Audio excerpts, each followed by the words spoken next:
can I like tell you about this painting I'm making? This piece of art I've been working on. Toot your own horn. Don't be humble about it. Toot your own horn. It's so cool and it's so good and it's like a breakthrough in the kind of art I've been making lately. So it's not done.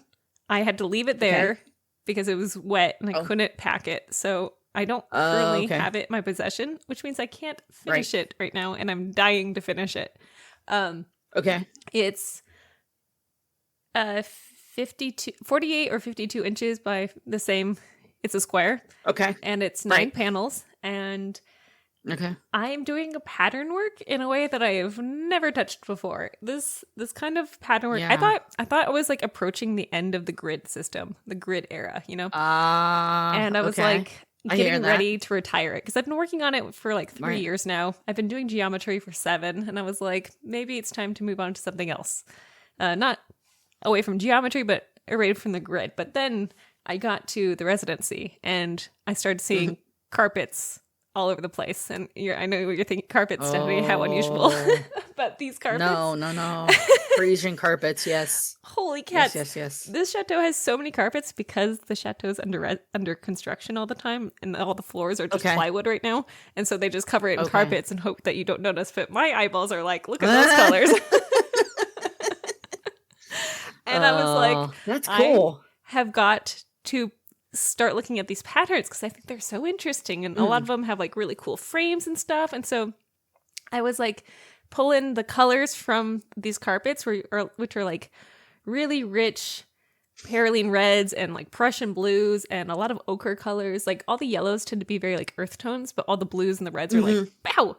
And I was like, these are so cool. Well, because yellow ochre comes from France. Did you know that? It originated in France. Isn't that sweet? I learned that there. I was like, wow. Yeah. That's fun.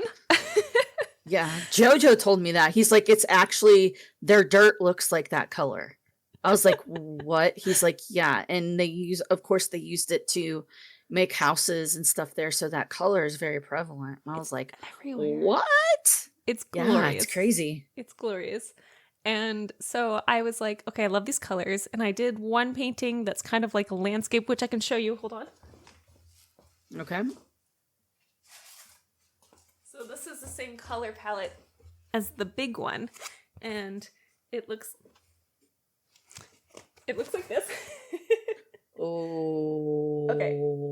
So you can see what I'm doing here is in every other pattern. And I'm starting from like this side with green. And I'm zigzagging a gradient all the way down to the lower right corner, which is brown. Right.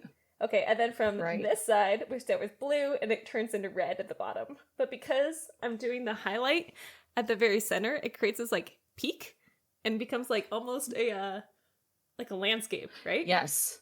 This one's called Settled In. I sold it there to one of the residents, and I was like, it's so cool. I'm going to mount it on board and ship it off to her, but...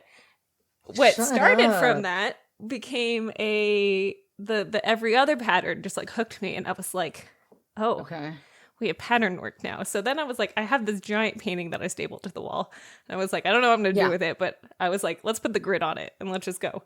So I put the grid on it and I was like, what if we played with every other pattern, every 2 patterns, every 3 patterns, and just layered diamonds over and over in different colors.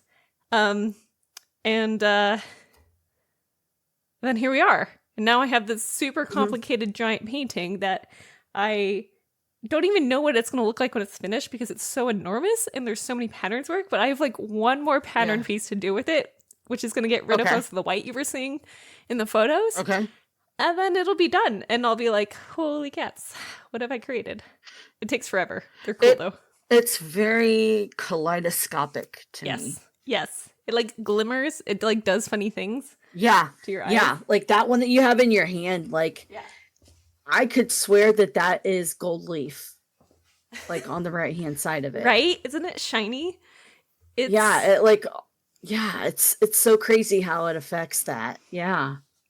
It's good. It's really fun. And yeah, the opportunity to like make stuff and like have no responsibilities at the chateau and just focus on, okay, 1, 2, 3, paint this one, and then we count 1, 2, 3, then we paint the next one, and then like just like I felt like I was Mm. going insane counting the pattern out and doing the math to make sure the patterns would line up correctly. And then like new shapes started happening, and I cannot wait to work with this motif throughout the entire next year. And I'm like, if I keep making big paintings, will someone buy them? Can I make a suggestion? Yeah, tell me. I'm sure there's a way to do that on the computer ahead of time. Probably. Print it out so you don't have to guess anymore. You just like look at the paper. It would be nice. And you're like, oh, that color. Yeah. And you can see if it works or it doesn't. That way you can adjust. I mean, it's fun to adjust in the moment. Like sometimes you have to feel it, even if you do, print it out, like you've kind of finished it on the computer. And then you get it up and you're like, that's just not working for me. And like in real life, it's not working for me. Something's not there. Then you can adjust. But just so it's like for speed, I hear you. It may be helpful to do that. Using the tools of our technology. Yeah. I mean, I could see how you could get lost. I mean, there's so many freaking triangles. Like, I don't know how you keep track of all of it. Like, to be honest. Like, my brain does really well with that. And my brain is just like, no. I'm not okay with that. If you talk to any of the artists that were with me, they'll be like, yeah, Stephanie like kept just like hating her idea over and over again and being like, if I just commit to it, it'll work. If I just commit to it, it'll work. Even though it looks like trash now, if I just commit. And I was right at the end, but they're all like teasing me. They're like, do you like your work yet? How about now? You're like, it hasn't turned the corner yet. Give me a minute. I'm like, the magic thing didn't happen. And the magic thing doesn't happen till like the very end with these paintings. It's like you gotta cover one, the canvas, and then two, fix mistakes. But yeah. So I'm stoked to finish it. I think it'll get mailed to me at the end of December, and then I can finish it in January probably. I probably have like 8 more hours on this painting. I'm stoked. Okay. I think it's gonna be great. It's already great. Thanks. Yeah. I'll be absolutely selling prints of it so you can configure it in a 9-set square at home. 1-to-1 size. Yeah. That's cool. It's going to be sweet. Yeah. That's a great idea. I'm so stoked. I'm so excited. It's going to be fun. Making art. Perseverance is our greatest tool, man. Mm-hmm. If you just hang in there and give it a moment and let it do its thing, it usually finds its way out. It's going to find its way out. It's going to work out. And I feel like that's a good segue into Art Book Club. Uh-huh. Yes. It's like you set it up for that. Friends and foes. Well, I am a professional here. You are a professional, even though you don't get paid, and neither do I. It's all good. It's all good. Friends and foes, welcome to Art Book Club. I am so excited to have visual nomad Jennifer here with me today to talk about The Agony and the Ecstasy by Irving Stone, which is the book we've read for the last 2 months. And starting off with our usual question, did you finish the book? No. I also didn't finish the book. Now I don't feel so bad. Yeah. It is a big book, though. In our defense, it's a very big book. It's a lot. It's a 34-hour audiobook, I believe. Oh my gosh. It's so long. It's so long. I'm like, I feel like we needed 4 months to read this book because it was. Yeah. It's a doozy. Well, how far did you get? It's broken up into books. Yeah. Like the way I read it is like book 1, book 2, and you're like, what? So I did not get super far into it. I did get into the second book so far. So I haven't gotten super far into it, but I've gotten a good idea of what they're trying to portray with his life, where he came from, how he was, like, how he became who he was, and just his home life and how he weaseled his way into not only getting an apprenticeship, but having his master actually pay him to teach him, which is epic. Which is just the start of his shenanigans throughout his life.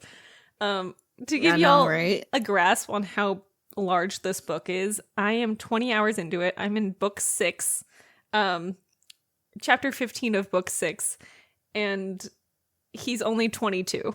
This man lived to be 90. Oh my God. It really takes its time. It really goes and it goes and it goes into detail. I'm going to give you all a little history into this book before Nomad and I kind of talk about it. I learned that Irving Stone, the author, had all of Michelangelo's letters, which was 495 of them, translated before he started writing this book. He arranged someone from the University of California to translate them all. And then he was like, I'm going to write this novelization of a biography, because that's what this book is, as well as I can with as much hard data as he could find. And when you have 495 letters, that is a lot of data to work with. So what you're getting is a really fairly accurate representation of what Michelangelo's life was like, especially in the early years. And this book was written in 1961 and is just kind of a classic biographical novel, I think, in its own right. It's super detailed. Like, you go really, really into Michelangelo's life. You're learning a lot about his character, his opinions, the way he looked at art, and kind of the early relationships he had that really, some of them lasted a long time. Hello. And it's just kind of a super novel. It's so long. It's 776 pages in paperback. Okay. 34 hours audiobook, and it is just a behemoth, as we said at the beginning. Yeah. This book is full of drama. There are some scandalous things in this book that made me like drop my spoon while I was cooking and being like, what is happening? That I don't think you got to, Nomad. So spoilers ahead for some of the things I'm going to talk about during my portion of this review, because I'm definitely going to keep reading, but I feel like you got to know some of these things. So let's start with you. What do you think so far of book 1 and part of book 2? I thought they were great. Like, I thought that, this approach to describing somebody's life was really interesting, because it puts you in their shoes to show you their life. Yeah. I don't know how much was embellished in all of that, but just like to see, like, so at one point, Michelangelo was beaten as a child. He came from a very well-off family who had basically all but lost their fortune because of another family member before his father. His mother had passed away, so he had a stepmother, a grandmother, siblings that all lived in the same house. His grandmother was the only one that really ever showed interest in his art. His father was trying to put him in the, weaving guild or whatever it was, to make money, because he's like, unfortunately, you're going to have to make money with your hands. His dad did not have to work for his money. He had it. He managed his money. And it's just funny because you see his father so stressed out about every penny that they have. And he juxtaposed this with a story about his stepmother who loves to cook. And she would only use the best to cook. And she would wake up at 4 a.m. to go to the market to be able to get a jump on everything before everybody got to it. And his father and his stepmother would sit there and fight every morning about how much she would spend. And she would leave the house and he'd be really grumpy.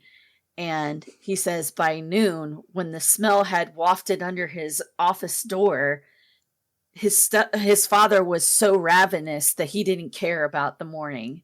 He said, and then by night, whenever the food had settled and been digested, his father would go back into the cycle of being upset about how much was spent on the food. What a daily routine. But I know, right? But and his stepmother is hilarious. She's just like, what is your problem? Like trying to get him to laugh and lighten up a little bit. But he talks about the part where he comes home to tell his father that he's taken up an apprenticeship. And he hasn't told his father that he's going to be paid to do this. And his father's like, basically you're a failure. Why would you want to do that? You don't have any money. How are you going to do this? And he's like, well, I'm going to get paid, and he's like, but his uncle and his dad had already started to physically beat him for taking this position. And the only thing that saved him was his grandmother comes up and is like, what is going on in here? Like, what are you doing? Like, leave him alone. Like, I'm sorry, we have no money. It doesn't matter where he makes money. He's going to have to work for it anyway. So why not let him do what he loves doing? Mm-hmm. And so his dad finally just like calms down and just like leaves him alone. But just to hear that that's what he came from of, he didn't even have any real support other than his grandmother.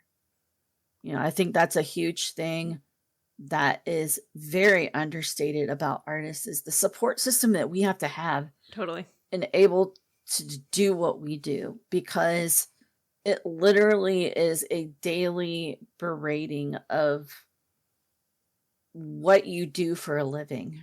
I don't know if you feel this way, but I get this a lot when I meet people for the first time and they ask me, oh, what do you do? And I tell them I'm a professional oil painter. They kind of look at me sideways like, what? How? Yeah, what? And I'm just like, how is the number one question I get? get? Yeah, how? And it's just like, I can explain it as it's just like any other job you have to work at or any business you have to build. You're trying to sell something. You're selling an object. Doesn't matter whether it's a widget that you can use or whatever. It's a business like any other. You just have to be smart about it. Mm-hmm. And you can make a living at it. Mm-hmm. So, yeah, just to hear that and to understand that it goes all the way back there to where, even somebody as great as Michelangelo struggled with that, like constantly struggled with that as a person, where he came from. Like, I'm reading the part where he's finally gotten into the palace. Mm-hmm. And they've set up a space for him in the artist quarters. And there's a courtyard outside that's full of marble that's for him to carve. Like, and he wakes up and he's like basically pinching himself. Like, I can't believe that I'm here. Like, this is my life. Like, what? And, as an artist to have that moment where it's like, I'm actually supported in what I'm doing. Like, I have materials, I have tools, I have resources. Like, mm-hmm. I don't have to wonder where the next block of marble is going to come from. It's literally outside the door, It's so good. I feel like the story is over and over again a lesson about getting the support you need from wherever it takes. If you're not born with mm-hmm. it, if the only person who's supporting you is your aunt, and even then she does not have a lot of power to get you there, you have to go find the people who are going to support you. And for Michelangelo, the first mm-hmm. true one was Lorenzo the Magnificent, who saw his work and saw him lurking about and saw Michelangelo's little, was it a satyr, I think at first that he made, or the Cupid?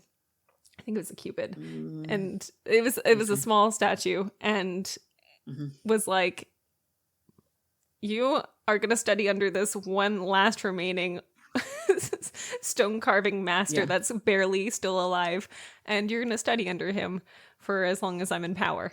And then life happens, really dramatic life happens, and Michelangelo is just constantly trying to find the next patron that's going to support his work. And sometimes that is someone with a lot of power, like a pope, and sometimes it's like a family for like a single object. And it's his greatest struggle, I think, one of the greatest agonies he has. Because I think even as much as art was patronized, not in a bad way, but as in monetarily patronized, back then as opposed to today, he still struggled to find a source to get that patronage. Yeah. He was lucky that he got into the Medicis. You know, they had a ton of money. They loved their art. So it was like he had an open pocketbook to do what he wanted to do because it was one of the things that they loved, you know? So, and I think it's funny. So the first teacher he studied under, this is one of the things I highlighted. He said to kind of give you a mindset of some of the masters back then. He says, sketches are nothing. Only the fresco counts. I shall destroy these, which he means his sketches of the fresco that he's going to do. And it's just like, the only thing that matters is the finished work, you know, you know, and to carve stone was a less than thing. Like it was one of the lower arts that you could do. And it was looked down upon even in the art community. It was painting or drawing, and that's it. That's all you did. And so, yeah, it's wild to see that they even had those boundaries back then that were imposed on them, even though he kind of laughed about it and went behind his teacher's back and did whatever he wanted anyway.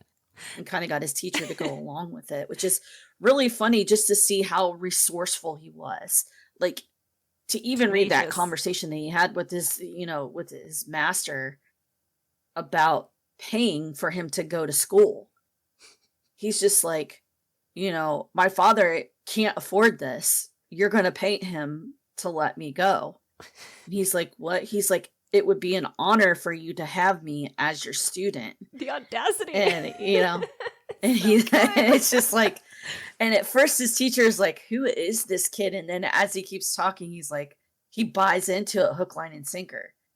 And Michelangelo does this several times to him. And it's just so funny to see this guy that, you know, his friend tells him, you know, be quiet, be respectful, talk good about him. He likes to hear about himself, that kind of thing. And you'll be fine. And Michelangelo just walks in there and in the first breath is basically like, says whatever he wants. But he turns it into a like, oh, this will make you look good. He plays the ego really well. I think that was his gift, was that a great lesson. Not only a great sculptor, but he could socially engineer a human being so well, it's frightening. If you want to succeed somewhere and there's someone in a position of power above you, if you can make them look good, you are going to win. It's just, that's kind of universal, but especially with artists. Yeah. This is such a great book. I really loved it. This is my second read through. My first read through was in 2015, so I'd forgotten a lot of the details. And I just like reading this book feels like being in Florence. It feels like you're there. Okay. There's so much atmosphere happening and like the way that people talk. And then at some point, when Michelangelo is like 18 or so, I believe he goes to Rome, and then it talks about like the differences of what it's like in Rome versus Florence and the political powers that are happening. And it's just, I don't know. When I read it, I was like, I can feel like the heat of the summers there on me. I can feel like what it smells like and how dusty it is and how just like full of life and like chatter this book feels like. It's just full of like talking all over the place, just like lots of people doing lots of things. And I just felt like the visuals were really powerful. I felt like I could just imagine myself in some of these spaces, even though these are taking places hundreds and hundreds of years ago. I believe 500 plus years ago. Yeah.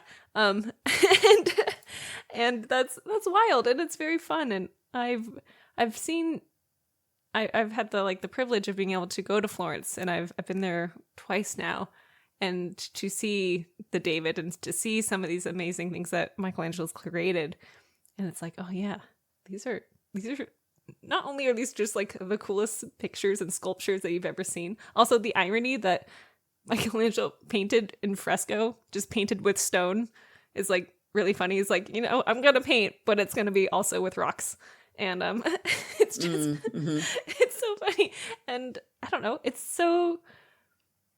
feels good to listen to this book and to read this book, and it's it's a perspective of history of things that I've learned about, like with the Medici's and with Cosimo and with Savonarola, and the huge like religious upheaval that happened while Michelangelo was 16, and like all of these like priceless pieces of art are just being burned, and his brother is like part of the whole program, and like I'm like, if I was 15 and a religious figure came to town and was like, we're gonna destroy all art including yours, and your future in art will be to be towards the church and nothing else unless you escape, basically. Like, holy cow. That's really, and so that's a censorship that's like kind of insane. And it's wild. And then, he perseveres. Again, he lives to be 90, so like he lives a full life of creating and struggling. Sure. It feels good. It feels good. Yeah, how do you feel like you, beyond having support or not having support, how do you feel like you related to the teenage version of Michelangelo? Oh, very much so. Like trying to find somebody to help me fill in the gaps that I don't know.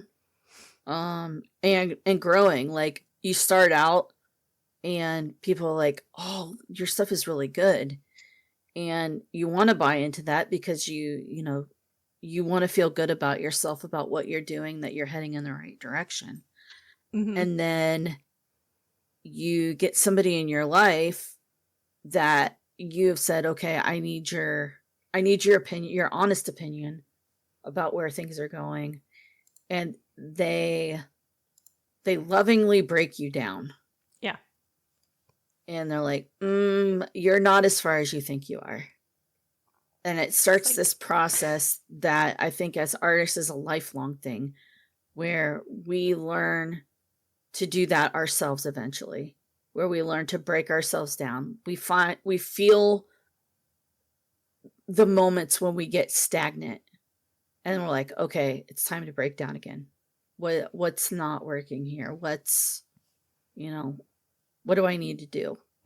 And sometimes you need to lean back on that person and ask them, because sometimes you're just so in it that you can't see your way out.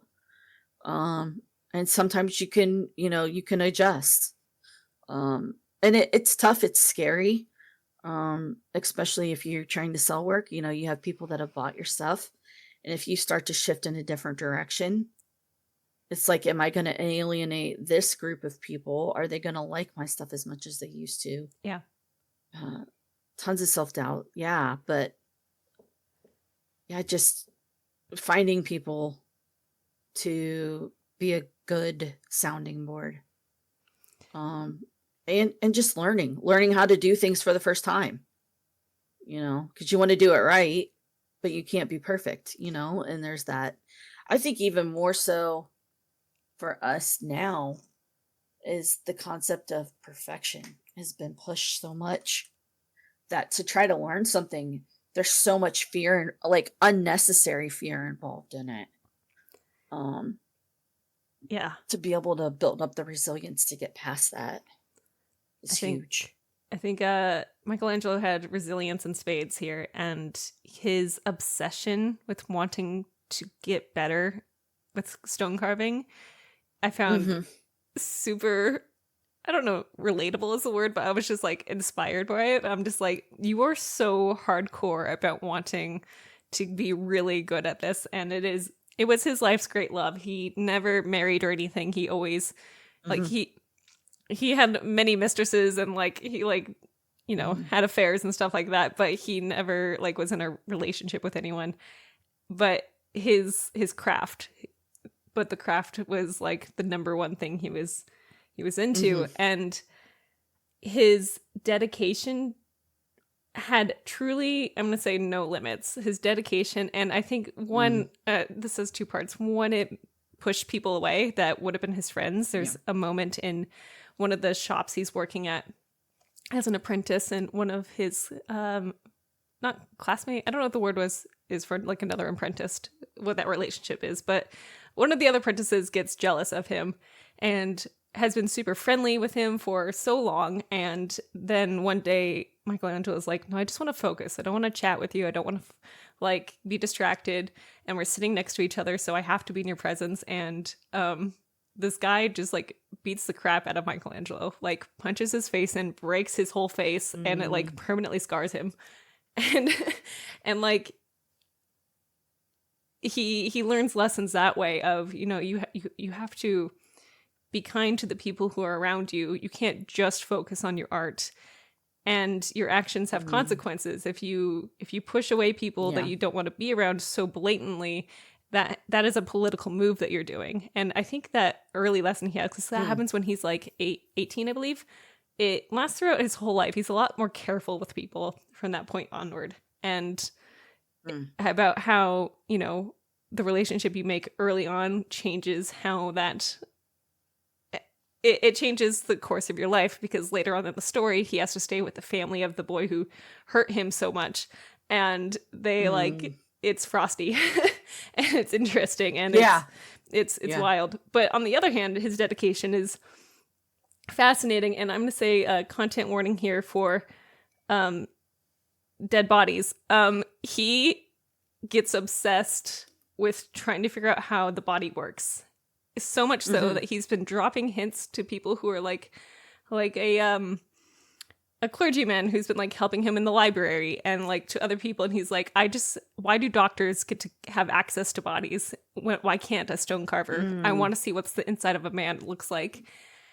And he gets not blatant permission, but someone is like, here's a key to the morgue. And as a teenager, he's like, he first can't pick up what's being put down, like literally put down in front of him, which is a key to the morgue in this library all the time by this one guy, and whose name I can't remember, which is why I keep saying one guy. And finally he's like, oh, this key looks like the key to the morgue. So he goes really late one night, and on the table is a body. And he like goes through a really, I'm going to say, a traumatizing experience of learning how to open up these cadavers and learn about their body parts and use them as knowledge bases for his future sculptures. Oh, wow. This is what made me drop my spoon while I was cooking. I was like, what the hell? This is so intense. That's interesting. That's so interesting because Jenny Saville, I don't know if you know her history. So after school, after college, she graduates, gets picked up by Larry Gagosian as a small group of, you know, up and coming British artists. Yeah. Who end up becoming multi-millionaires and billionaires because of that. But she moves to New York and has a studio there because Larry has buildings, and one of them is her studio. So she moves there to work. Well, she ends up getting a job with a plastic surgeon. And she literally gets to go into the OR with the plastic surgeon and sketch the surgeries. Yeah. And then during her lunch, she said she would go next door to the medical library, and they had books and books and books and books of autopsies and different procedures and that kind of thing. That's how she learned anatomy. And to hear that, it's like, that makes sense. Like, how else can you truly learn anatomy but by seeing it literally unraveled in front of you? Like, she's able to paint skin because she understands from her time in the plastic surgery procedures how skin is actually layered. What this layer of skin color looks on top of this. So she uses this translucency to build up her skin tones in her paintings, and that's why they look so real. It's She gets how things like how flesh bends around bone and blood vessels and nerves and all of that. mhm. And that just takes time. It takes years. Like I think she was with them for like 5 or 6 years learning. And she just did. She just like walked in and asked them if she could, come in and draw, and she said it sounds odd, but they were totally okay with me doing that. This And she's like, had discretion and everything, but yeah, like it's Michelangelo wild. would have been so jealous of this honor. Back in the day, back Yeah. 500 years ago when he was alive, doctors were only allowed to go into cadavers like this twice a year in public audiences. And the fact that he was able to have this access, which he only had this access for about a month, I believe. It was like a very short amount of time before the religious upheaval happened and he had to escape Florence for Rome. Okay. And he's by himself. He has like his tools and he has to make sure that there's no trace of him being there, right?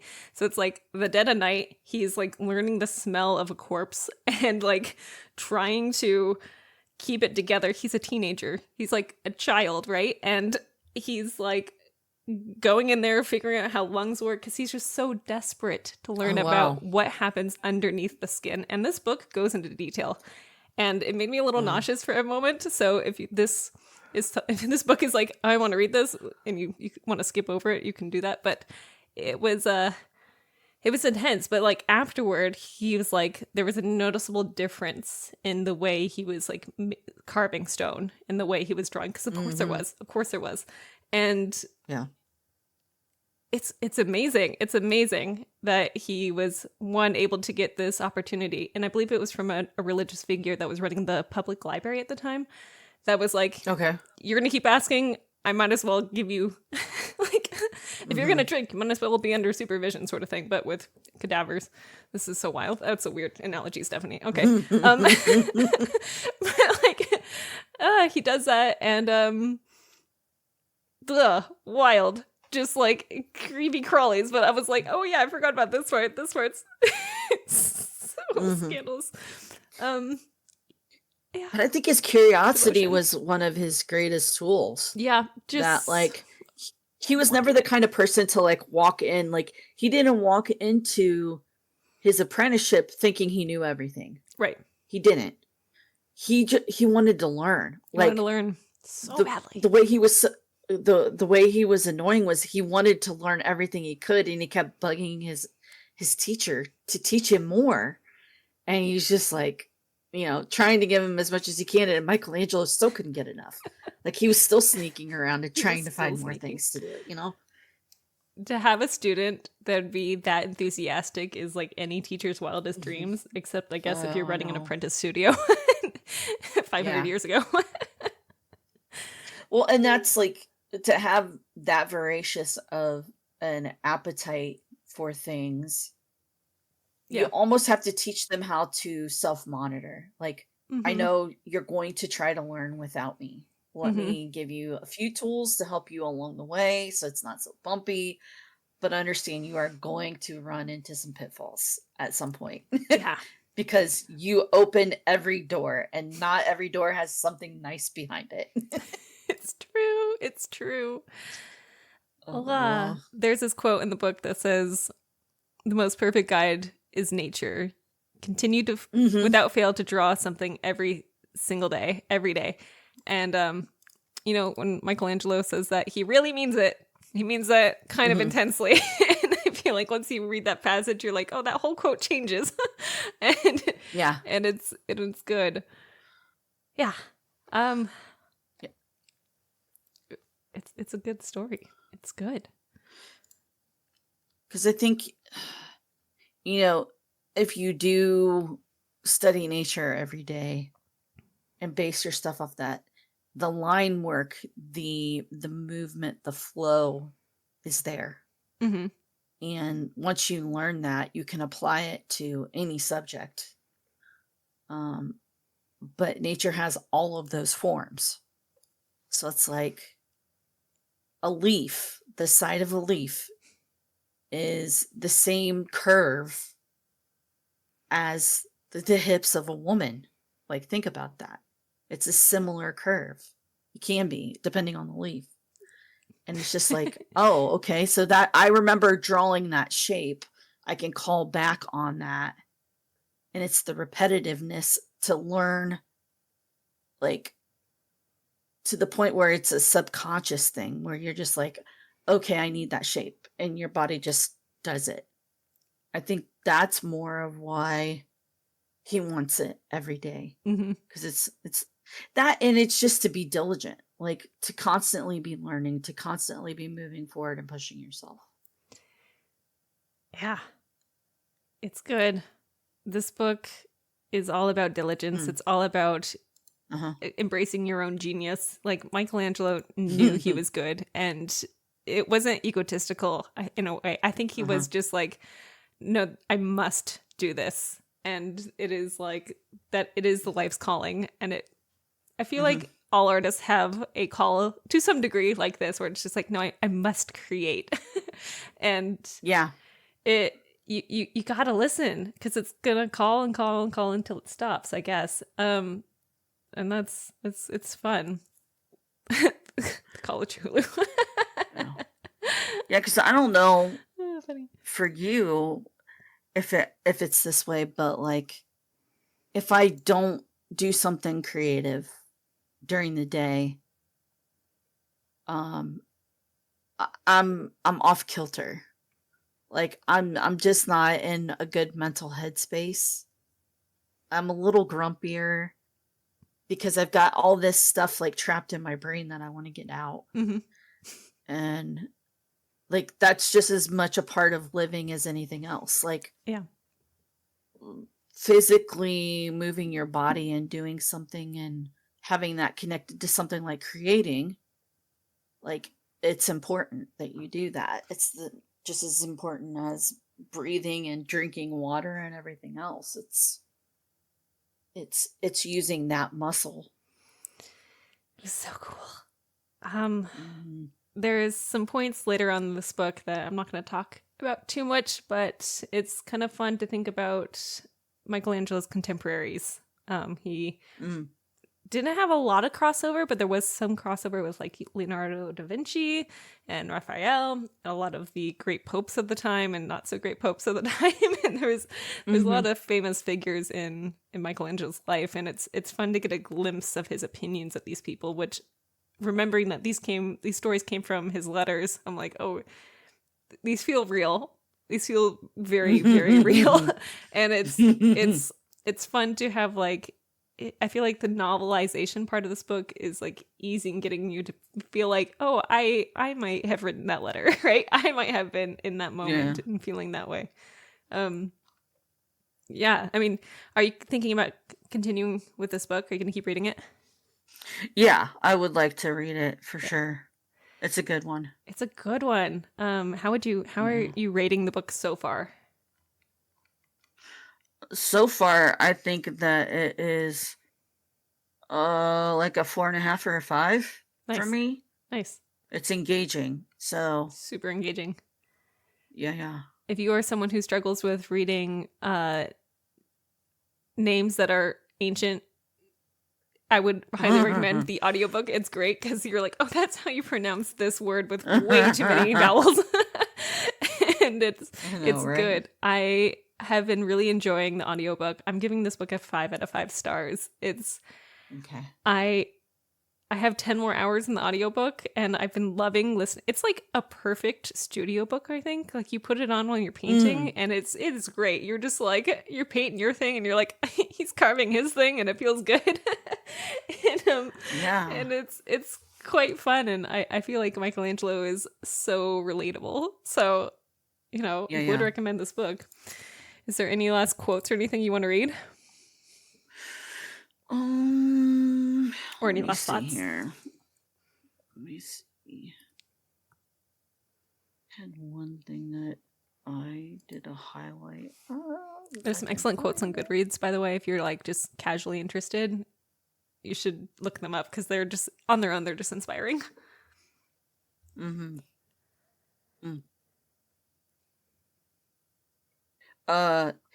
Here he was, living in the Medici Palace, enjoying the contemplation of unlimited artworks to study, a corner of the sculpture garden full of beautiful marble to carve. He fell asleep with a smile on his lips.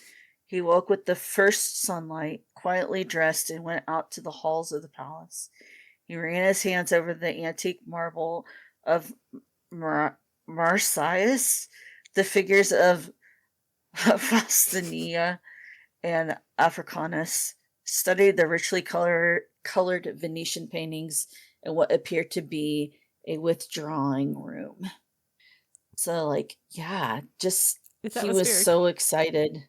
Mm-hmm. Yeah, It's so good. like you can see the like early morning. He's just like pulled on like what we would make like kind of the equivalent of a sweater, and like walked his way out to this little garden with all this marble to carve, and it's early morning, the birds are quiet, it's quiet, it's a little misty and cold. Yeah, He's you can feel it. his enthusiasm for it is great and very teenage at this moment that she's reading from, and Mm-hmm. it feels good. There's one thing last thing I wanted to talk about, which was Michelangelo's views on women. He Mm-hmm. was attracted to women. He liked women. He liked looking at them. He liked having sex with them. He never wanted to carve them. And he states multiple times in his early 20s to like teenage years where he finds that the bodies of women are simply less interesting to him than the bodies of men. And I wonder if this book had been written in like the 2000s or even more recently than, what, 62 or something like that, 58, and it would probably touch more on his views on the sexes and the roles of that, because he definitely had a lot of admiration for his stepmother, because the way he writes about her is like, and his grandmother, he like really honors them and honors their work, but he never finds women worthy of drawing or carving unless it's a Madonna. And I thought that never really changes throughout his life, and that never really shifts. And it's interesting to see the difference in his mind and how that shifts, and how, I don't know, his perspective there. He says, I'm paraphrasing here, he says that the bodies of men have all that is needed to capture his interest, and he can find everything he needs there instead of the bodies of women and a lot of animals. He's like, why do I need to carve horses? I don't need horses. But he eventually does that. But like, he's like, what's the point of this? Yeah, he has a real obsession with the form of man. And it's just interesting. It comes up a lot. And I think the further into the book I get, the more I'll come up with I'm not going to say flaws in his thinking, but just like the aspects of his thinking there. Yeah, it's interesting because I think it would be quite opposite spoken of now. Yeah. It would be, we find the male figure less interesting than the female figure. Right. Whether that is because of marketing and, what we see around us every day, which I think has a huge influence. I could see, back then, a lot of, if you look at Greek marbles, that kind of thing, it's a lot of male figures. Yes, they have female figures, but like, and I wonder if some of that doesn't come from his first teacher.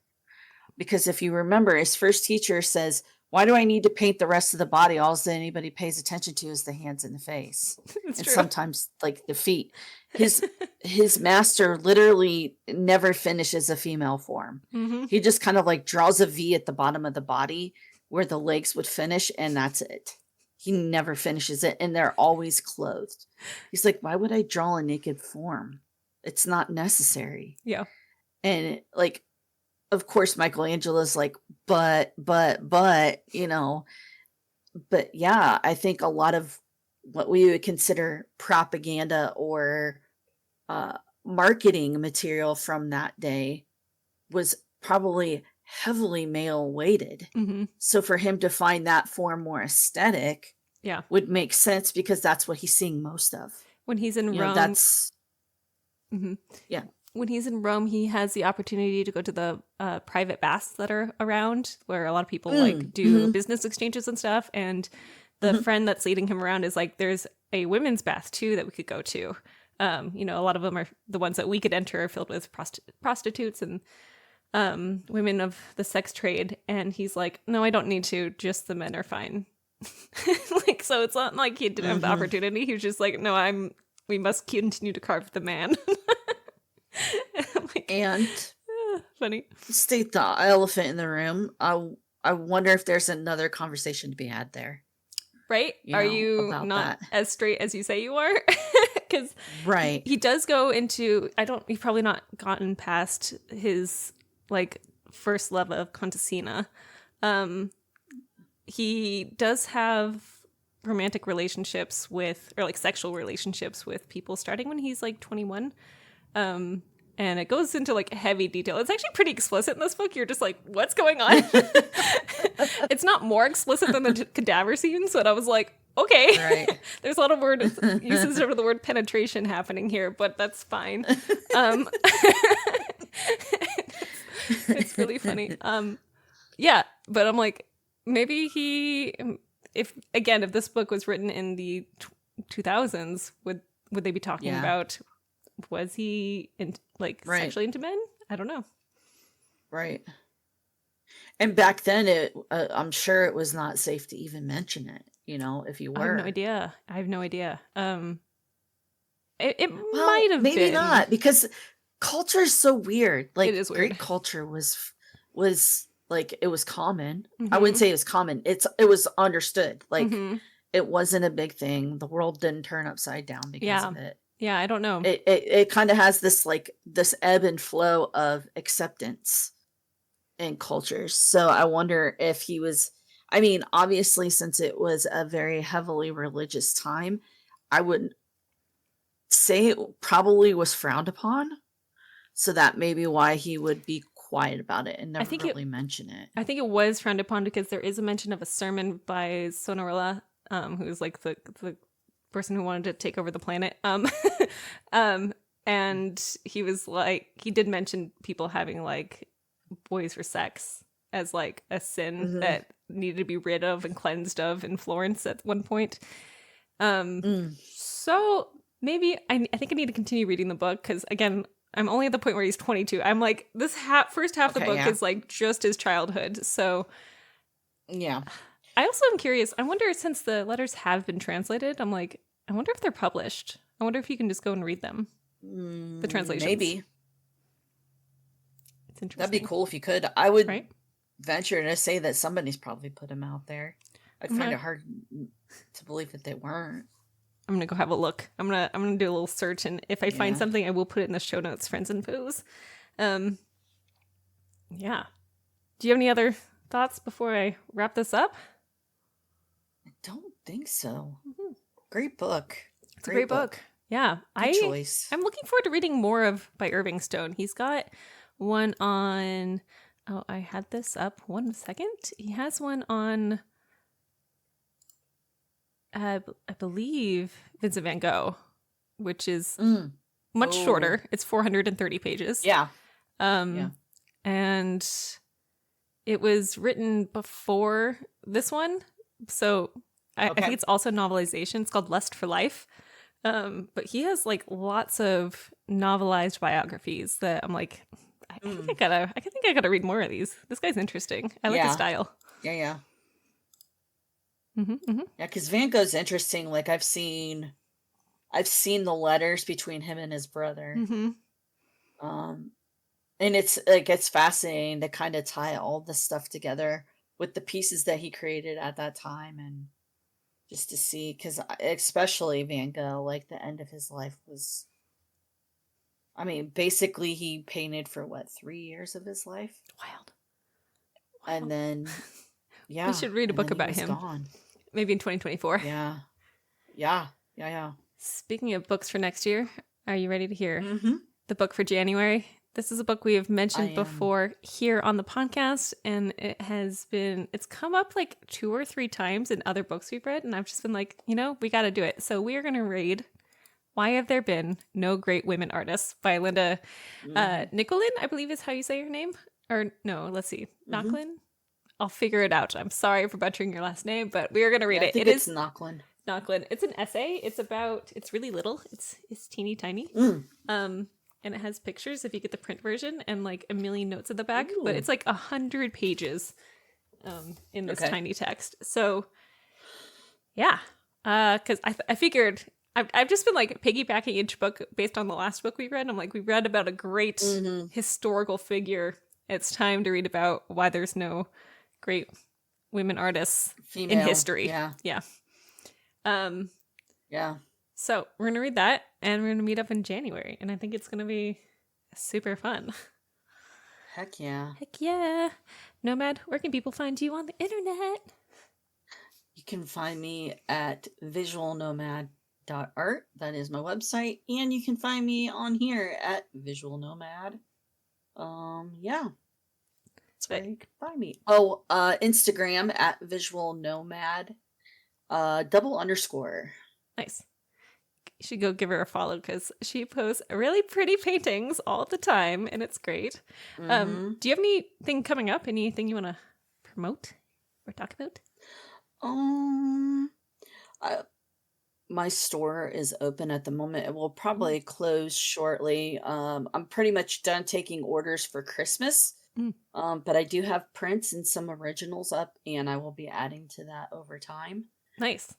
So yeah, starting to narrow things down. If you want something from her store, you got to go quick. Yeah. Do it. But we drop ship. It's all good. We'll get it to you. It's fairly reasonable, and yeah. Sweet. Yep. You can find me at stephaniescott.art over on Instagram. That's also my website. You can find the podcast over at Brushwork Pod on Instagram. If you're watching this on YouTube, you should leave a comment on what your favorite Michelangelo sculpture is. That's what I want to know. And give us a thumbs comment, and subscribe. Like, comment, and subscribe. Thumbs up, follow. Hearts, all the things. Yes, do all the things. And we'll catch you back in January. Peace out, Girl Scouts. Make good choices. See you later. Bye.